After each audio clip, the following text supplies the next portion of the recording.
Older people equal more experience equal wiser question mark. How true is that?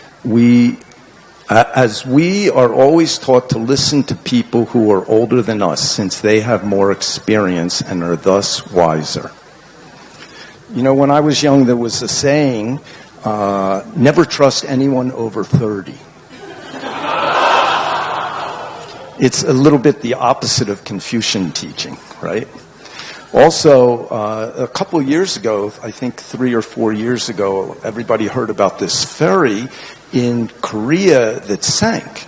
It was overloaded, it got caught in a current, and it slowly tipped over. Then the announcement from the captain was, stay in your cabins.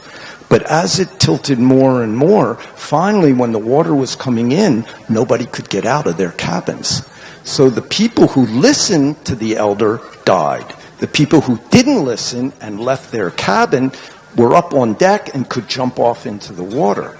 So many young people in Korea, high school kids, started saying, listen to your elders and you die. Think for yourself and you can live. So this is reality of the world now. Confucius had some very good teaching, but as I once read in a fiction book, there was this one character in this famous book in America. He's 8 years old and he's writing a letter to his parents. And the one sentence I remember is he says, you know, I've noticed everyone can grow old, but not many people grow up. So you have to decide. You grow up in a Confucian society. So of course the teaching is listen to and respect your elders. But it's not true that someone is wise just because they're older. But if you digest your karma, definitely you'll become wiser as you're older. If you don't, then you won't. Simple as that. So I think it's one thing to respect elders, which is a wonderful thing, and it's another thing to listen to them. So for example, I have 3 friends in Korea, very strong Buddhists. They're 3 women. They're now all in their 40s, and one's in her 50s. And in Korea, part of the tradition, social tradition is very Confucian, is on the Lunar New Year's, you visit your family, you bow to your parents. Then, if you're not married, your parents give you some money. If you're married, you give your parents some money. So these 3 women aren't married, and they're quite happy that way. They each have careers, and 2 of them live together, and they have chosen this way. So I asked them, you know, every Lunar New Year's you go and you bow to your father, and I know they respect their father very much. And I said, what does your father say to you? Does he say something? And the oldest one said, yeah, every New Year's he says, this year, get married. Then I said, what do you say? And she said, we all say, yes, Father, and don't do it. So what I learned in Korea is never say no. That's all. Just don't say no. Just say yes. Then do whatever you want. And be ready for what happens next. I don't know how this worked, but I think I partially trained my parents to expect me not to be around after I finished high school. I had a habit when I was 8 years old of waking up very early and leaving the house before my parents got up.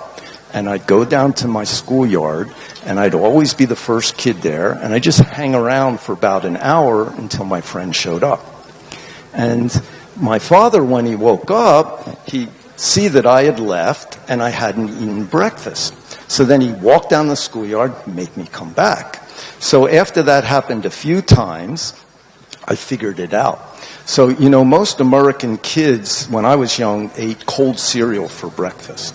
So I'd wake up, get dressed, put a little cold cereal in a bowl, crush it with a spoon, put a little bit of milk in, swirl it around, and stick it in the sink. So when my father came down, he thought I ate breakfast.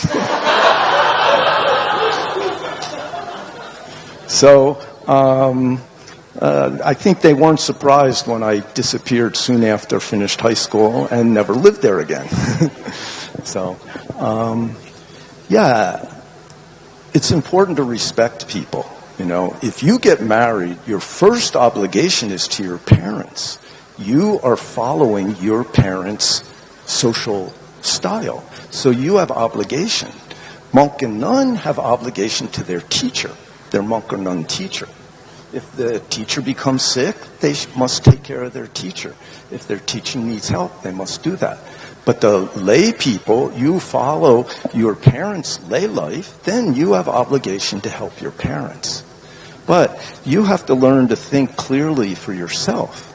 You know, if you correctly respect, then they feel comfortable, and if you really have wisdom, even they will accept it.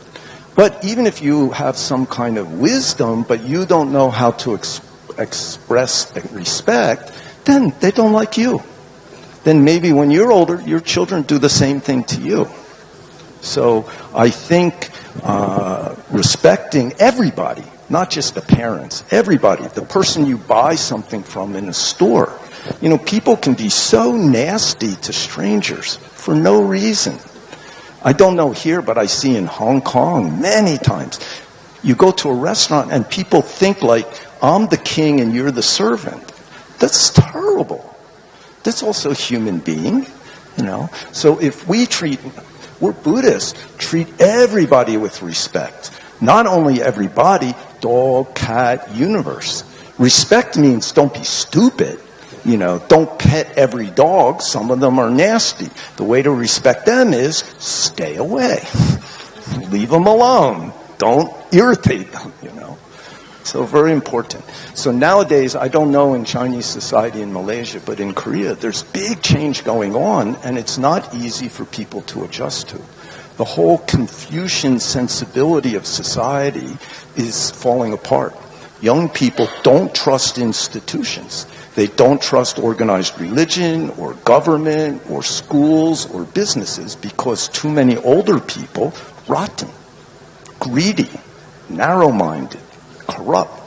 So this is a natural result. Losing the mandate of heaven. Older people losing the mandate of heaven. Soon, we're the older people. So if you want people to respect you, you must love and help them. So that's older people's job. Younger people's job is respect. But as far as my experience it is, doesn't mean you have to listen. Be kind. Appreciate. Hear. Digest. But you have to take responsibility for yourself. You know, the Beatles were very popular.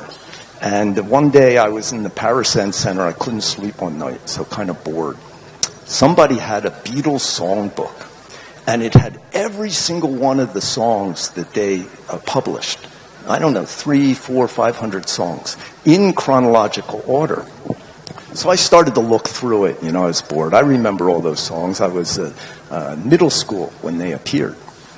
Then love, love, love, lost love, got love, lost twice love, 3 times lost love, got love. Everybody loves me. I love everybody. It's all love, love, love, love, love for about 3-4 years. Then there's a song called Think for Yourself. Think for yourself because I won't be there to think for you. After that, they went off into, you know, this other realm of like, wake up, think. So Buddha respected human beings' intelligence. You can find wisdom. But if you just indulge in desire, anger, and ignorance, never will find it. Doesn't matter even if you live to be 120.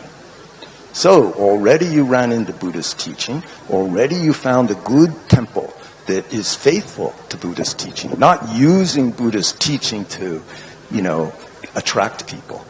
And a very good teaching that came through our Zen master Sun San. Very clear. He knew how to take traditional Asian Buddhism, just like many other teachers did, and make it work in the modern world. And he did it, one way he did it is go to the West.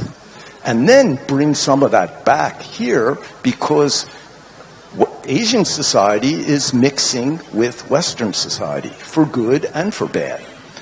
So if we learn how to look back at ourselves, realize our true nature, and digest our karma moment to moment, then our wisdom will appear, which will help our life, our families, our society. There's no magic formula other than understand my true nature, which is don't know. Pay attention and have a great purpose, which is to help all beings. If you're a family member, then from a family member's position, help all beings. If you're a monk or nun, from a monk or nun's position, help all beings. If you're reborn as a dog, from a dog's position, help all beings. One time in LA, I saw on the cover of the newspaper, this dog had jumped into a swimming pool, grabbed a baby by the diaper and pulled it out. I started crying, you know. My friends were like, what is with you?